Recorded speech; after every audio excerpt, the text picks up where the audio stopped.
stuff. Right. And joining us is licensed clinical social worker Marty Babits. He's on the phone with us this morning. Marty, help us out. Marty, I got to thank you for coming on because, as you can tell, we all need a little help around the holidays here. All right, we all do.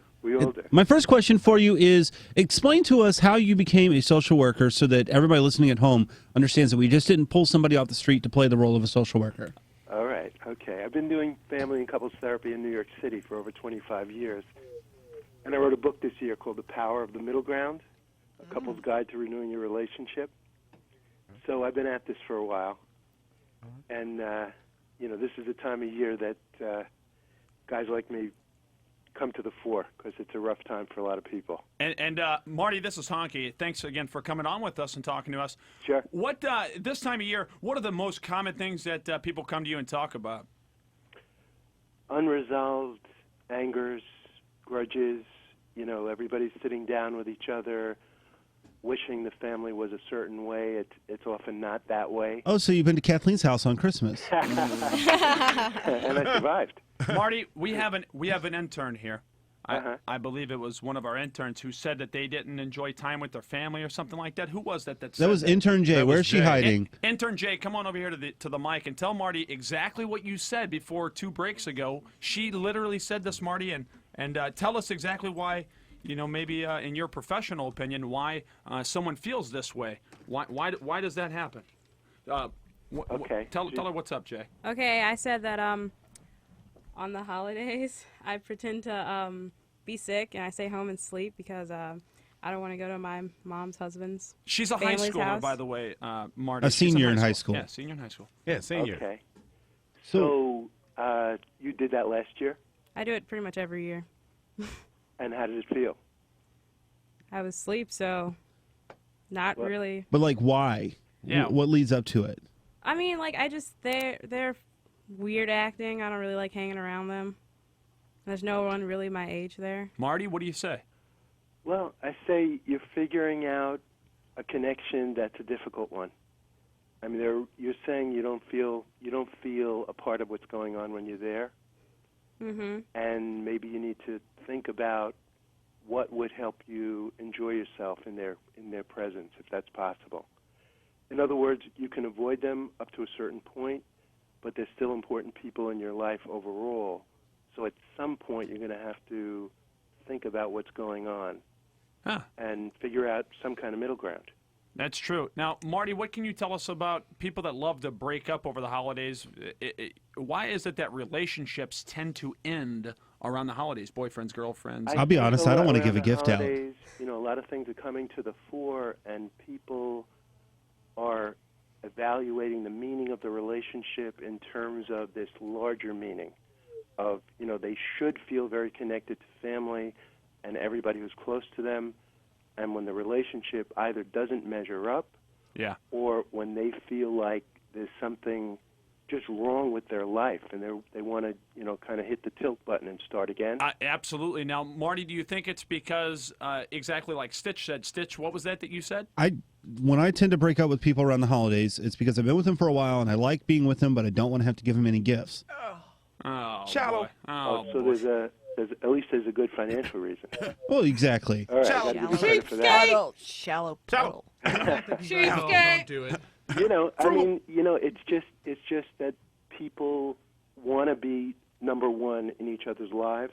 Well, in this recession, you got to think about your own pocketbook. Sure, absolutely. I mean, come on. It comes down to The holidays are expensive. Yeah, there's a threshold. You want to reach into your wallet. You want to know it's going Right. it's going to have meaning. By the way, Honky, I'm going to break up with you at the end of the show today because I can't afford to give you a gift for Christmas. That's all right. That's all right. I'll just go to the intern's house and hang out with her and play Xbox while everyone's in there eating, Gizzard donuts. Yeah, their gizzards and all that. Gizzard donuts. So on a serious Marty, note, what can someone like Jay do to try to overcome this fear of the unknown? It seems like an anxiety, Marty, and I'm not sure if it's anxiety, because I talked to her briefly in our break. I don't know if it's really like an anxiety or she just literally doesn't feel welcome in her own home with all the people, because she doesn't talk to them that much. Well, I think that's the key thing, is that why isn't she talking to them?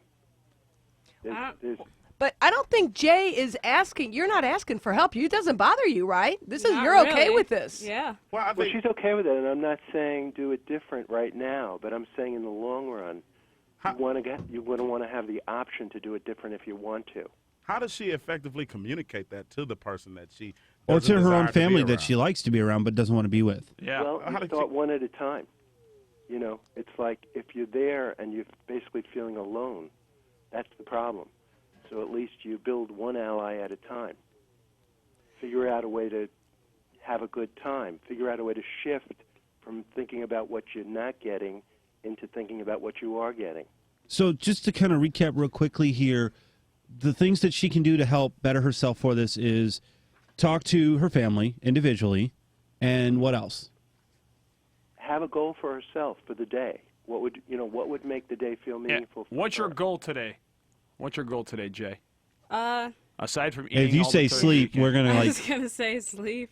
I guess I can hang out with them for a Be little bit. positive. It's your family. Yeah, You know- in other Well, it's words, like my in-laws, it's like though. Thanksgiving. The one thing about it is gratefulness, or Thanksgiving. Hey, that's is true, right? wellness. Amen. It's totally true. Yeah. You know, so if sure. you can be grateful in some way that's real, you're bringing your own stress level down, and you're starting to shift into a positive perspective. That's going to help you no matter what you want to do. Absolutely. If you're just joining us here on the Wave, the Morning Jolt, we're talking to Marty Babits. Marty, real quick, give us a quick rundown again of your experience and what you do. Yeah, I've been a family therapist in New York City for over 25 years. I have a new book called The Power of the Middle Ground and a website, www.powerofthemiddleground.com. Excellent. Marty, overall, what are some key tips that you can suggest for family and people getting together this holiday season so they're not so stressed out, they don't feel so anxious and all that kind of stuff? What can you suggest for us? Okay, rein in thoughts about the negative. Take a deep breath, say to yourself, I may not have a solution for a particular problem at this time, but I'll figure things out and things will improve. Just think about that. Practice thinking about it. You know, move in a positive direction. Think small. Think small. That's easy for me. Yeah, enjoy have a small enjoyment be a building block towards something bigger. All right. There we go, Marty. And who knows, you might have brought Taylor and her family closer together. I hope so. Marty, we want to thank you for coming on. All right, thanks for having Ladies me. and gentlemen, Marty Everybody Babits! enjoy the show. Yeah. All the way Thank from you. New York. Live from New York, it's Kathy. Marty Babits. No. He had a really soothing voice. too. You know what? See, he's the kind of guy I'd like to talk I can to. tell he's a therapist like. Absolutely. And I'll why sit do in you his have couch and let him extreme take notes. flatulence? All right, it is